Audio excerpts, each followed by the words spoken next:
आज उत्तर प्रदेश में एक खौफ का माहौल है और उत्तर प्रदेश के मुख्यमंत्री कहते हैं कि उत्तर प्रदेश में सब चंगा है।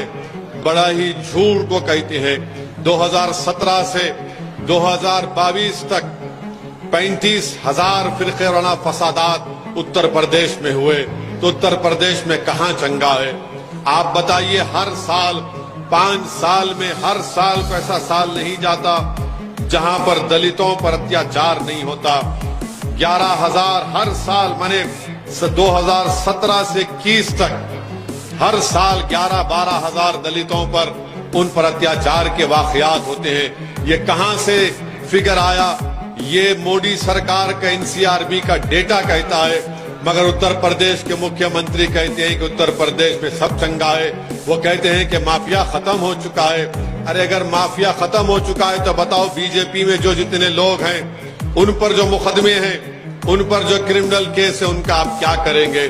मेरे अजीज दोस्तों और बुजुर्गों, बड़े अफसोस के साथ कहना पड़ता है कि आज हम एक डर और खौफ के माहौल में अपनी जिंदगी गुजार रहे हैं। मुरादाबाद में रमजान के दौरान किसी ने अपने गोडान में तरावी की नमाज का इंतजाम किया गया तो वहां पर जाकर छापा मारा जाता है। अभी हम मगरिब की नमाज एक नमाज मस्जिद में पढ़ रहे थे, हमको बताया गया कि मस्जिद के ऊपर छत डाला जा रहा था तो छत का काम रुका दिया गया है।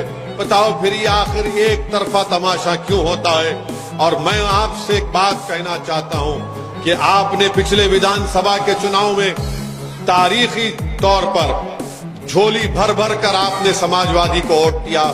मैं कुंदरगी के जलसे में जब मेरे हाफिज वारिस के लिए आपसे वोट की अपील कर रहा था, मैं आपको याद दिलाना चाहता हूं, मैं आपसे कह रहा था, पुकार पुकार कर कहा कि यकीन करो मेरी बात का कि ये समाजवादी पार्टी बीजेपी को नहीं रोक पाएगी, मगर आपने कुछ और फैसला लिया।